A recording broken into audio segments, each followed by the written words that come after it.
This is a steal for the Toronto Blue Jays, as multiple new rumors and reports have dropped, revealing some very interesting information surrounding a Blue Jays trade. We're going to break down exactly what that is and discuss what this means going forward, as well as discuss some other spring training updates ahead of what's going to be the first spring training game tomorrow afternoon. Stay tuned for all that in this episode, folks. But before we get into it, if you're part of the 71% who aren't subscribed to the channel, this is the place to be for daily Jays content. Your guys' support has been unbelievable. We're on the road to 17,000 subscribers, and if you're enjoying the daily content, make sure to hit that subscribe button. And thank you again for your support on the video with Keegan Matheson earlier today. Tons of new videos like that are dropping with a bunch of different people, so make sure to hit that subscribe button. Thank you guys again for your continued support, and let's dive right into it, because there's a lot of things to dive into today, specifically surrounding that a new report that dropped. Now, let's start with this. Chicago Cubs and this happened yesterday, are DFAing Alex Canario for assignment. He is obviously a Cub. He was a Chicago Cub. This is interesting for a bunch of different reasons. Now, some of you might be familiar with Alex Canario, either if you follow the Cubs or you're kind of in tune with what the Jays were trying to do last year at the trade deadline. And there's a bunch of different things here. So I'll kind of start by giving you some insight on who Alex Canario is, and then I want to dive into some reports that are dropping. So since the day Canario was acquired, in comparison to Nelson Velasquez, and as it turns out, the time of the Cubs ended up in a very similar path. And Cubs fans are very upset. Moving on from Canario and a bunch of other guys is a major L. Fans are upset at the fact that the Cubs DFA'd Alex Canario. Funny enough, they DFA'd him to make room for Justin Turner, former Blue Jay as well. And I'll dive into his stats, but this is the point that I want to get into now. You see here from Jesse Rogers, needing room on the roster for Justin Turner, the Cubs have DFA'd outfielder Alex Canario. Canario is a good trade candidate. He never got a real shot in Chicago, playing in just 21 big league games.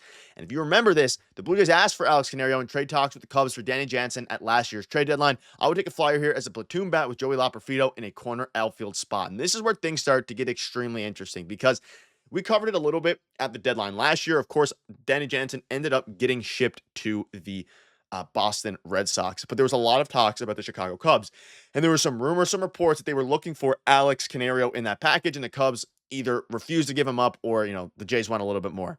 Now that he is available, and again, Cubs fans are not happy with the fact that he was let go anyway, because he's a very talented player. We'll dive into his stats. We'll dive into all that in a minute here. But the Jays now have an opportunity to steal him from the Cubs just a few months after, about 8 months after, trying to trade for him at the deadline. And that's where things become extremely, extremely interesting. He's someone that I've, a couple guys wanted the Jays for a while. And see back in July here, from Atkins, here he says, I want the Atkins Twitter page. It is obviously, this isn't actually Ross Atkins. I want Alex Canario any potential trade with the Cubs. His hitting profile at 24 is eerily similar to that of Teoscar Hernandez in 2017. Top of the scale power with contact issues and suspect defensive profile. He needs to get some run at the big league level. And the reason I bring this up is because Teoscar Hernandez was very similar, and the Jays desperately need guys with offensive ceilings. They have all the guys in the world with defensive ceilings, right?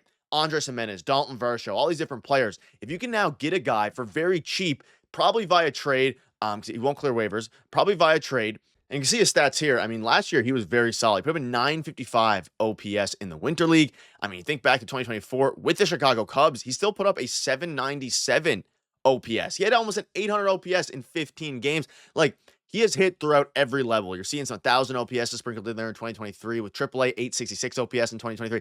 This guy can hit the ball. He can hit the crap out of the ball. And that's why fans were clamoring for him at the deadline in July. That's why the Blue Jays wanted to make a trade for him in July at the trade deadline as well, because of the fact, and this was in a Danny Jansen package, it's because he can hit the ball. And the Jays need some outfield prospects. They have been unable to develop good outfield prospects internally. They haven't been able to develop great pitching internally. And if you're able to snag a prospect from another team in the Chicago Cubs here, this would be an absolutely not only perfect fit for the Blue Jays, but would make a lot of sense. Now, their outfield is a little bit busy, I will say. Of course, Dalton Varsho, assuming he's not ahead of speed and ahead of track here, he's probably going to miss the first little bit of the season. So, assuming, like Keegan Matheson mentioned in my video earlier today, Joey Loperfido is probably the guy to be starting in center field on opening night. If you can get a guy like Alex Canario, he can platoon in the field. He can pinch hit. Maybe if he starts to mash, you can play some DH, because his defense is not very good, but his profile when it comes to hitting is elite, especially when it comes to power. Look at his home run numbers. In 2024, put up 18 home runs in 64 games. I mean, that is incredible. I have all the faith in the world that if the Jays go out and acquire this guy, or even just, if he somehow clears waivers, and the Jays are able to get him for nothing. But I think it's more likely, like the, report drop from Jesse Rogers, good trade candidate. This would be huge. You can see this here. We don't know if Canario can actually succeed in the big leagues yet, especially coming off the bench. He was still good at AAA post-injury. Now, that's the thing. He was dealing with an injury. He recovered from it and seems to be doing okay. He had a 116 WRC plus in AAA, but he strikes out a lot. The outfield group and again, this is why the Cubs, this is the kind of the background of why the Cubs did it, because their outfield group remains crowded. But it's very interesting. And you can see at the bottom here, Nelson Velasquez is a player the Cubs had, and they DFA'd him, and then they ultimately traded him for Jose Cuas, who struggled and was later let go. I can see the same thing happening here. If the Jays have a prospect that they can give up in order to get a middling, not any top, I wouldn't even know if it's going to be a top 20 prospect, just something, down in the pipeline, or maybe an MLB player that's going to not get any run with the Jays this year, something like that, a 4A guy. The Jays have an opportunity now to grab a player who has upside to be a very good to elite offensive bat. And that's why I bring it up. Tons of fans are clamoring for it. And why not if you're the Toronto Blue Jays? Why not just go for it, right? Go after this guy, get some offensive firepower in the organization. And they have outfielders that can play. I mean, you have George Springer, you have Dalton Varsho, and you have Anthony Santander in left. There's going to be games where Anthony Santander is specifically DHing, right? That's going to be something that happens a lot. Obviously, Alejandro Kirk as well. But games where Santander DHs, if you end up, getting some sort of production out of Canario, even if it's an 800 OPS or a 750 OPS against, lefties, you can platoon him in. You can have Santander who is a switch hitter, go, DH. You have Canario in there and platooning with Joey Loperfido. Obviously, Canario's a righty. Joey Loperfido's a lefty. Run some platoon action.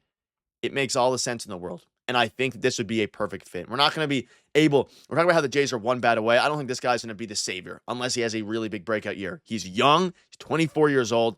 Give him a chance and see what happens. But let me know down below what your thoughts are specifically on this, because there's a lot of different rumors flying around surrounding this player. Makes a ton of sense for the Toronto Blue Jays. I think it's something that the Jays should probably deeply consider, especially given the fact that they desperately need some offensive firepower coming out of the minor leagues. And if you can get a guy who's already kind of shown to have some of that, makes all the sense in the world. But a couple other things before we wrap up here. I want to focus on the bullpen a little bit. Schneider dropped an article, and it shed some insight in the truth behind why Yimi Garcia actually signed with the Toronto Blue Jays. So although the 34-year-old said there were a lot of teams calling for me, once he hit the open market, the Jays were my first priority. I had a good feeling I'll be back here when I got traded. I like it here. I had a good meeting when I left with Ross Atkins. I like how they treat people, your family, and the players. It's a little bit different than other teams. And we'll probably have future videos on this. It's interesting how a lot of the players, and I mentioned this before, who actually come to Toronto and remain in Toronto for a long period of time or even over a year, end up either coming back or speaking highly. You think about Kevin Kiermaier. He was here for 1 year, got traded, 1.5 years, got traded to the Dodgers, of course, won a World Series. Kevin Kiermaier came back now as a coach. He loved the city and loved the organization so much. Yimi Garcia, 34-year-old, got paid, 2 years, $14 million, $17 million a year, or $7 million a year, sorry. And now he's back because he loves the organization. It's better than other teams. And he was just traded to another team in the Mariners. So it is great to hear this. And as it pertains to actual product in the field, let's look at some of the bullpen. I mean, they got Ryan Yarbrough back. I covered it. I'm curious to see. Let me know down below. Are you excited about this bullpen, or are you a bit pessimistic? I'm curious to see where you'll stand on it. You have an opportunity of having a closer in Jeff Hoffman. Unbelievable. Green, great season last year. Eric Swanson, post All-Star break, once he kind of figured himself out following, again, the spring training was rough. His kid, what he had to deal with his child. It's all good now. Hopefully, everything's good now, which is great. And hopefully he can continue to be good and he can have a great spring training, have some time to actually ramp up and be phenomenal. Yimi Garcia as your fourth guy is just absurd. Nick Sandlin, another great guy. Brendan Little and Ryan Yarbrough as your long relief guy. This team, bullpen-wise, has the potential to be very good, to elite, right? Their starting pitching staff has the potential to be very good. Their hitting has the potential to be okay. And if they end up having bounce-back years from Bo, like Keegan mentioned in the video earlier, bounce-back years from these guys, sure, there's potential for this team to be a very solid playoff team. They need to add one more bat, and there's not many available via trade at the moment. I mean, Nolan Arenado, things like that. If you can take a flyer on a guy like this, I would love to see it for the Jays. But let me know down below what your thoughts are. A ton of new videos going to be dropping for you all, and your guys' support has been unbelievable, especially on the Keegan Matheson videos. So thank you guys. It means the world to myself. We're going to keep you up to date with all the latest news and continue to get more guests on. Thank you guys for watching. See you later. Cheers.